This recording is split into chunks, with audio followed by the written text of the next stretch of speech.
दोस्तों previous video में हमने माइक्रो इकोनॉमिक्स और मैक्रो इकोनॉमिक्स में क्या डिफरेंस है ये जाना। आज हम ये जानेंगे दोस्तों कि किस प्रकार से विभिन्न अलग अलग मैक्रो इकोनॉमिक वेरिएबल्स शेयर बाजार को इफेक्ट करते हैं। दोस्तों अगर हम इन मैक्रो इकोनॉमिक वेरिएबल को समझे, इनके जो डेटा आते हैं उनको जाने, तो शेयर मार्केट का इन्वेस्टमेंट हमारा इससे हो सकता है। हमें कहां एग्रेसिव होना है, कहां पे थोड़ी ब्रेक रखनी है, ये पता रहे तो जानेंगे दोस्तों इंपॉर्टेंट मैक्रो इकोनॉमिक वेरिएबल्स जो रेगुलरली आप लोग वैसे भी शेयर बाजार में देखने वाले हो। दोस्तों चैनल सब्सक्राइब नहीं किया है, चैनल को सब्सक्राइब कर दीजिएगा ताकि ये सारे इंपॉर्टेंट अपडेट आपको मिलते जाए। दोस्तों इकोनॉमी कोई भी हो, गवर्नमेंट और सेंट्रल बैंक का ध्यान रहता है कि कैसे वो इकोनॉमिक स्टेबिलिटी और ग्रोथ को प्रमोट कर सके। उनका कंटिन्यूस अटेम्प्ट होता है कि वो कुछ ऐसी पॉलिसीज लेके आए जो दोस्तों अनएम्प्लॉयमेंट रेट को नीचे रखे, प्राइस स्टेबिलिटी रखे, इन्फ्लेशन लो रखे और इकोनॉमिक की जो आउटपुट्स है उसको स्टेबल ग्रोथ प्रोवाइड कर सके। पर इन सब चीजों के बावजूद दोस्तों कई ऐसे हर्डल्स होते हैं जिनके कारण ये जो गोल होता है वो हर बार सफल नहीं होता है। दोस्तों इकोनॉमी अलग अलग साइकिल में दोस्तों घूमती है, कभी पॉजिटिव होती है, कभी नेगेटिव होती है। दोस्तों पॉजिटिव इकोनॉमी जब होती है ऐसे समय पे आपको इक्विटी में यानी शेयर बाजार में रिटर्न भी बढ़िया मिलते हैं। जब इकोनॉमी नेगेटिव हो तब आपके रिटर्न भी नेगेटिव हो जाते हैं, राइट। तो ऐसे दोस्तों मल्टीपल वेरिएबल्स हैं जिनकी आज हम बात करेंगे जो इकोनॉमी पे जब हावी होते हैं उनको कंट्रोल करना दोस्तों बड़ा मुश्किल हो जाता है और कुछ समय तक वो हर्डल रहता है। पर जब तक वो हर्डल रहता है दोस्तों बाजार में रिटर्न अच्छे नहीं रहते। जैसे दोस्तों 2011, 12, 13 अगर ये 3 साल हम याद रखें तो इन्फ्लेशन बढ़ता जा रहा था। इन्फ्लेशन को कंट्रोल करने के लिए आरबीआई इंटरेस्ट रेट बढ़ा दी थी। अब कहीं भी दोस्तों इन्फ्लेशन कंट्रोल करने के लिए इंटरेस्ट रेट बढ़ाना ये एक नॉर्मल प्रोसीजर है जिसे फॉलो करते हैं क्योंकि इससे इन्फ्लेशन कम होता है। पर 2011, 12, 13 में ऐसा हुआ नहीं। इंटरेस्ट रेट बढ़ाने के बावजूद भी दोस्तों इन्फ्लेशन तो बढ़ता जा रहा था, तो बहुत सी बार दोस्तों कंट्रोल में नहीं भी आता है। उस समय दोस्तों फूड प्राइसेस ने बड़ा हैरान किया जिससे कंट्रोल में आता नहीं था इन्फ्लेशन, पर इसकी नेगेटिव इफेक्ट दोस्तों बाजार पे पड़ती है। दोस्तों पॉलिसी मेकर्स अलग अलग कंट्रीज में कुछ इस प्रकार के स्टेप्स लेते हैं, भले उनके रूट्स अलग अलग हो पर गोल कॉमन होता है कि ग्रोथ रहे स्टेबिलिटी के साथ और इन्फ्लेशन कंट्रोल में रहे, पर ये हर बार अचीव नहीं भी होता है। तो यस दोस्तों हम जरूर कहेंगे मैक्रो इकोनॉमिक वेरिएबल्स वो की इंडिकेटर्स है जो कंट्री की हेल्थ बताते हैं और कंट्री की हेल्थ के साथ दोस्तों स्टॉक मार्केट का सीधा कंसर्न है। दोस्तों इन वेरिएबल का शेयर बाजार के साथ इसलिए कंसर्न है क्योंकि ये वेरिएबल इन्वेस्टर्स के सेंटीमेंट को अफेक्ट करते हैं। दोस्तों ये वेरिएबल कॉर्पोरेट प्रॉफिट्स को अफेक्ट करते हैं और हाँ दोस्तों ये वेरिएबल इकोनॉमिक स्टेबिलिटी को भी रिफ्लेक्ट करते हैं। तो आज हम कुछ major economic variable macro economics के दोस्तों जानेंगे। तो सबसे पहला वेरिएबल है दोस्तों ग्रॉस डोमेस्टिक प्रोडक्ट जिसे आप जीडीपी कहते हो। दोस्तों जीडीपी क्या है? जीडीपी मेजर करता है दोस्तों total value of goods and service produced in a country in a specific time. तो यस दोस्तों अगर जीडीपी का ग्रोथ बढ़िया है मतलब गुड्स और सर्विसेज का प्रोडक्शन बढ़िया है, जितना ज्यादा ग्रोथ उतनी स्ट्रॉन्ग इकोनॉमी होती जाती है। इसकी स्टॉक मार्केट में दोस्तों क्या इफेक्ट पड़ती है? दोस्तों जीडीपी ग्रोथ की 2 इफेक्ट पड़ सकती है बाजार पे। अगर पॉजिटिव जीडीपी ग्रोथ है इसका मतलब यह है कि कंपनीज के धंधे बढ़ते जा रहे हैं, दोस्तों सेल्स बढ़ेंगे, प्रॉफिट्स बढ़ते हैं, कॉर्पोरेट प्रॉफिट्स बढ़ते हैं। इसका मतलब यह है कि दोस्तों इन्वेस्टर्स ने जो कंपनियों में पैसा लगाया है इन्वेस्टर्स की अर्निंग बढ़ती है, ओवरऑल सबको डिविडेंड ज्यादा मिलते हैं, वैल्यूएशन बढ़िया बढ़ते हैं, राइट। तो पॉजिटिव जीडीपी ग्रोथ का इफेक्ट सीधे सीधा कंपनी के प्रॉफिट्स पे और इन्वेस्टर के वैल्यूएशन पे पड़ता है। इसका विपरीत दोस्तों नेगेटिव जीडीपी ग्रोथ अगर है तो वो रिफ्लेक्ट करता है कि कंपनीज के रेवेन्यू नहीं बढ़ रहे हैं, यानी प्रॉफिट टूटेंगे, इन्वेस्टर्स को डिविडेंड कम मिलेंगे, उनके वैल्यूएशंस कम बढ़ेंगे, राइट। तो सीधी बात हुई positive GDP growth positive economy, negative GDP growth negative economy. हालांकि दोस्तों जनरली नेगेटिव जीडीपी ग्रोथ दिखता नहीं है, बहुत ही कम बार दिखता है। अभी हमारा जीडीपी ग्रोथ दोस्तों हमारा यानी भारत का जीडीपी ग्रोथ दोस्तों 7% का एस्टिमेटेड है। पिछले साल 8.2% आया जो दुनिया की जितनी भी मेजर इकोनॉमी है उसमें सबसे स्ट्रॉन्ग था। तो सीधी बात है इंडियन कॉर्पोरेट्स के सेल्स प्रॉफिट बाकी दुनिया से ज्यादा बढ़ते जा रहे हैं, इसीलिए दोस्तों भारतीय जो बाजार है वो वर्ल्ड का टॉप परफॉर्मर रहा। तो सीधा जीडीपी के साथ कंसर्न रहा कि नहीं। अब ऐसी जो कंट्रीज है जहां पे जीडीपी बढ़ता नहीं है दोस्तों वहां के बाजार का परफॉर्मेंस भी दोस्तों वीक रहता है, राइट। तो बाजार को गिरने के लिए नेगेटिव जीडीपी नहीं चाहिए, अगर ग्रोथ कम हो गया तो भी बाजार जबरदस्त गिरता है क्योंकि ग्रोथ कम का क्या मतलब हुआ? ग्रोथ कम का मतलब वो आपकी कंपनियां धंधा नहीं कर पा रही है, धंधे में ग्रोथ नहीं होगा, अच्छा प्रॉफिट नहीं बढ़ेंगे, तो सीधा बाजार पे नेगेटिव इफेक्ट, राइट। तो जीडीपी एक मेजर वेरिएबल हुआ मैक्रो इकोनॉमिक्स का। उसी प्रकार से दोस्तों दूसरा है इन्फ्लेशन रेट। दोस्तों इन्फ्लेशन रेट का बड़ा महत्व है इकोनॉमी में भी और शेयर बाजार में भी। कैसे? दोस्तों इन्फ्लेशन का मतलब क्या है? इन्फ्लेशन दोस्तों मेजर करता है जो गुड्स और सर्विसेज आप खरीदते हो उनके दामों को। दोस्तों जितने ज्यादा इनके दाम बढ़ेंगे उतना आपको ज्यादा खर्चा करना पड़ेगा। तो दोस्तों सीधी बात है, आपकी जेब में कम बचेगा, आप दूसरे स्पेंडिंग कम करोगे। तो इन्फ्लेशन का बढ़ना इकोनॉमी के लिए अच्छी बात नहीं है। सिमिलरली शेयर बाजार में भी ये कैसे भारे पड़ता है? शेयर बाजार को इफेक्ट इसलिए आती है, नंबर 1 डिस्क्रिशनरी स्पेंडिंग कम हो जाए। आप जब खर्चा करते हो तो आपको उतनी ही चीजें लेने के लिए ज्यादा खर्चा करना पड़ता है। तो और अलग जगह पे जो डिस्क्रिशनरी स्पेंडिंग करते हैं, आप रेस्टोरेंट में खाना खाने जाते हैं, घूमने जाते हैं, वो खर्चे थोड़े कम हो जाते हैं क्योंकि पैसा बचता नहीं है हाई इन्फ्लेटरी टाइम में। तो दोस्तों ऐसे समय पे बाजार पे इफेक्ट पड़ती है। सेकंड सबसे बड़ी इफेक्ट क्यों होती है?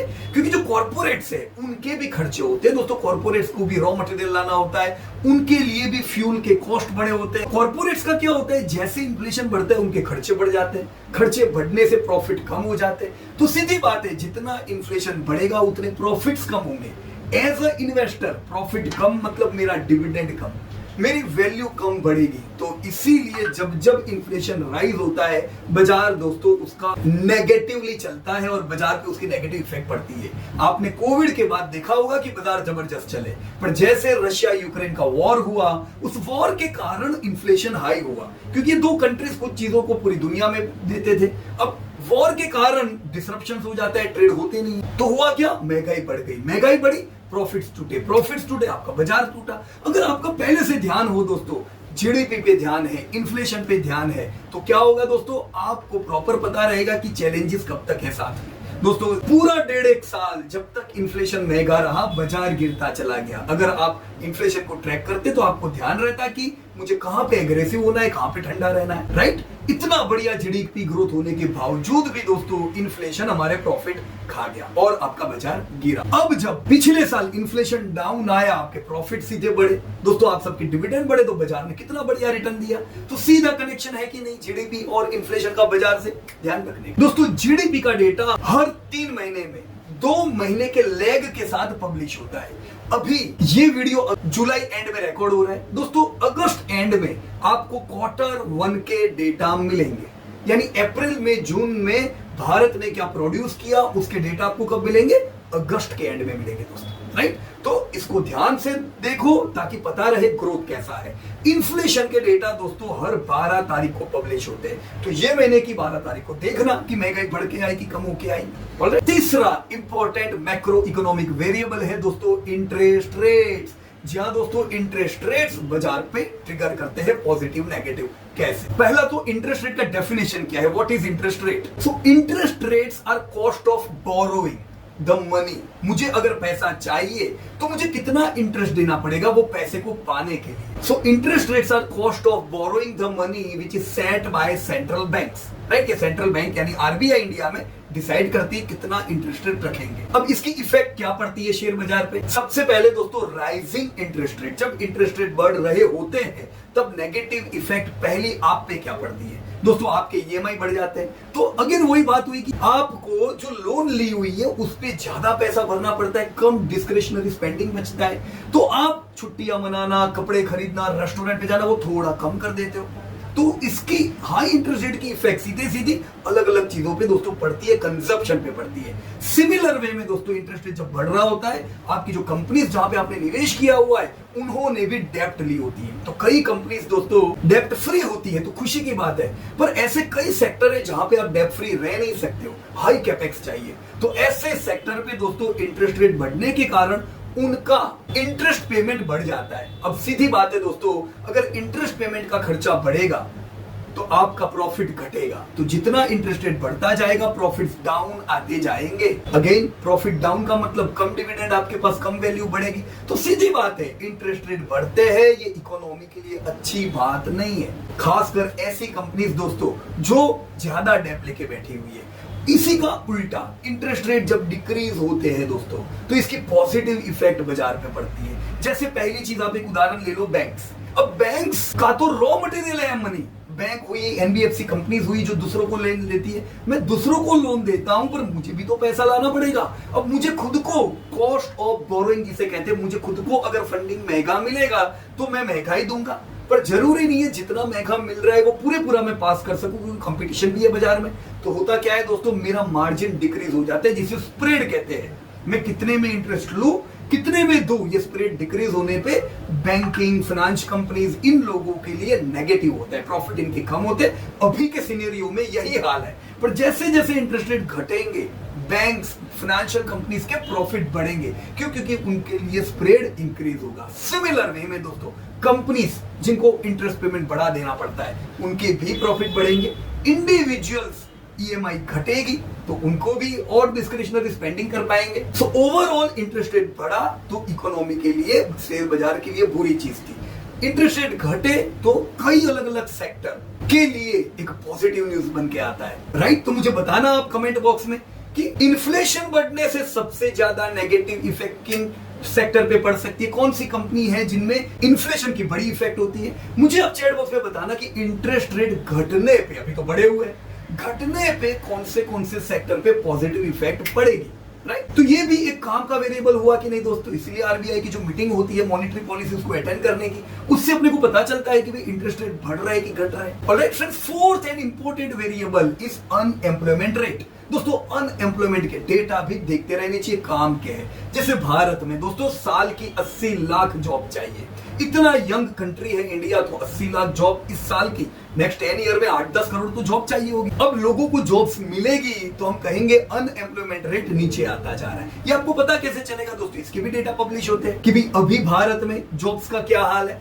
दोस्तों अगर अनएम्प्लॉयमेंट रेट पॉजिटिव है, अच्छा है, बहुत ज्यादा नहीं है, इसका मतलब कि लोग जॉब पे लगे हुए, लोग सैलरी पा रहे हैं, लोग कमा रहे हैं, मतलब वो स्पेंड करेंगे जिसकी इफेक्ट पॉजिटिव आपकी कंपनियों पे पड़ेगी। पर अनएम्प्लॉयमेंट रेट बढ़ता जाए इसका मतलब लोगों की नौकरियां नहीं है, वो नहीं कमा रहे तो वो खर्च क्या करेंगे दोस्तों, उसका बिल्कुल नेगेटिव इफेक्ट शेयर बाजार पे पड़ता है। तो अनएम्प्लॉयमेंट के जो डेटा आते हैं वो देखने चाहिए। हर महीना दोस्तों अनएम्प्लॉयमेंट के डेटा पब्लिश होते हैं। दोस्तों fifth and important variable of macro economic is consumer confidence index, CCI जिसे कहते हैं। और ये इंडेक्स से कंज्यूमर को कितना कॉन्फिडेंस है ये पता चलता है। सो डेफिनेशन CCI का क्या हुआ? CCI measures the degree of optimism that consumer feels about the overall state of economy and their personal finance situations. तो कंज्यूमर क्या फील कर रहे हैं दोस्तों, उसका इंडेक्स है CCI। अब यहां पे भी दो चीजें हो सकती है, हाई कंज्यूमर कॉन्फिडेंस इंडेक्स, ऐसे केस में हम समझ सकते हैं कि कंज्यूमर हाई स्पेंड करेगा।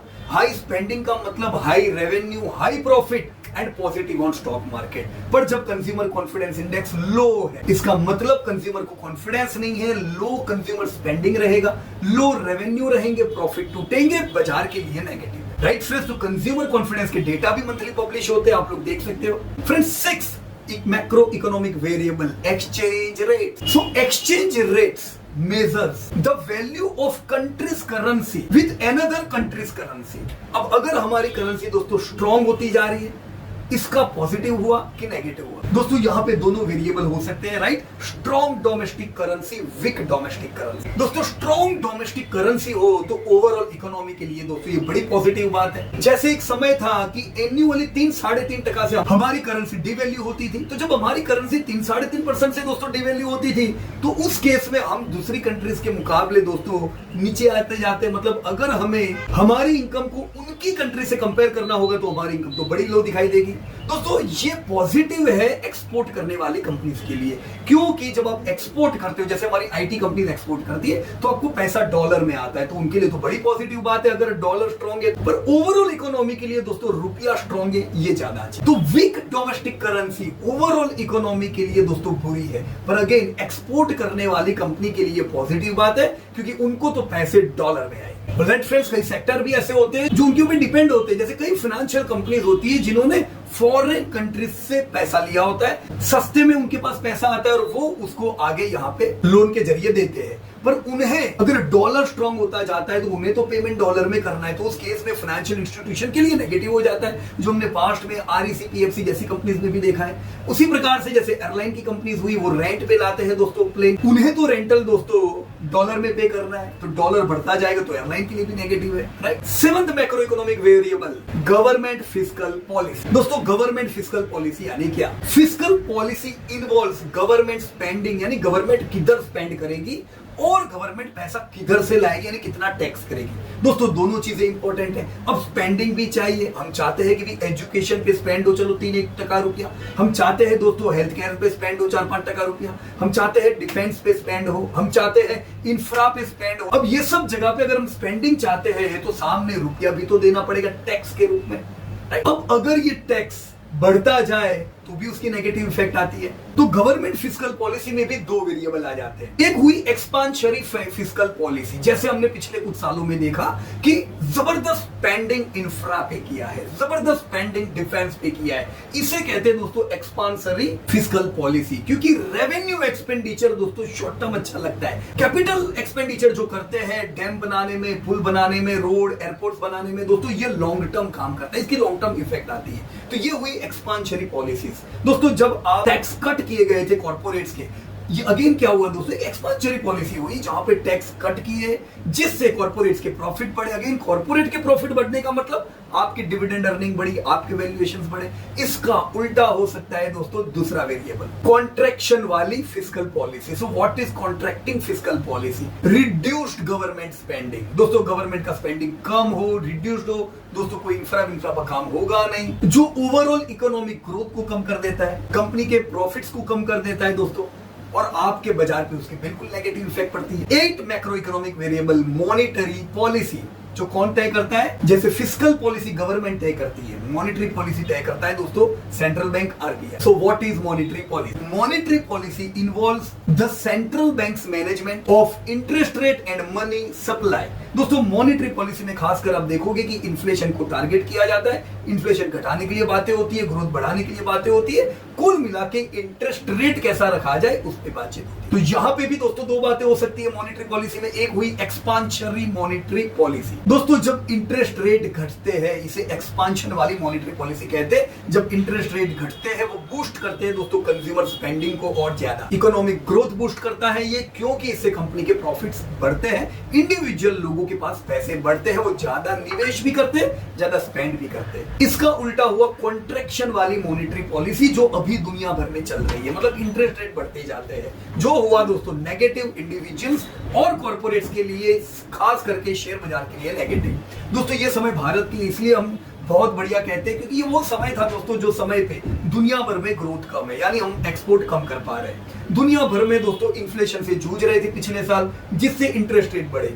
इतना इंटरेस्ट रेट बढ़ता है तो दोस्तों ग्रोथ पे इफेक्ट पड़ती है। पर अब भारत में देख रहे हो दोस्तों, इतने इंटरेस्ट रेट बढ़ने के बावजूद 2.5% से ओवरऑल रेट बढ़े, पर फिर भी ग्रोथ पे कोई नेगेटिव इफेक्ट नहीं है। इसका मतलब ये कि जैसे इंटरेस्ट रेट डाउन होंगे हम और बढ़िया ग्रोथ दोस्तों देख सकते हैं, तो बाजार पे इसकी पॉजिटिव इफेक्ट आ सकती है, राइट। दोस्तों 9th macro economic variable is commodity prices. दोस्तों कमोडिटी प्राइसेस का मतलब की कमोडिटीज के प्राइसेस जैसे ऑयल, गैस, गोल्ड, एग्रीकल्चर, दोस्तों इनके दाम बढ़ते हैं तो ये क्या है, पॉजिटिव है कि नेगेटिव है बाजार के लिए? दो variable, rising commodity prices, decreasing commodity prices. दोस्तों rising commodity prices can increase the overall cost of your company, जिससे प्रॉफिट आपकी कंपनी के डाउन आते हैं, बाजार पे नेगेटिव इफेक्ट आती है। इसका उल्टा डिक्रीजिंग कमोडिटी प्राइसेस में कंपनीज का इनपुट कॉस्ट लो होता है, प्रॉफिट उनके बड़े होते हैं, बाजार ऐसे समय पे दौड़ता है, जो हमने ये साल देखा। 10th macro economic variable and this is last is political stability and government policy. दोस्तों ओवरऑल पॉलिटिकल एनवायरनमेंट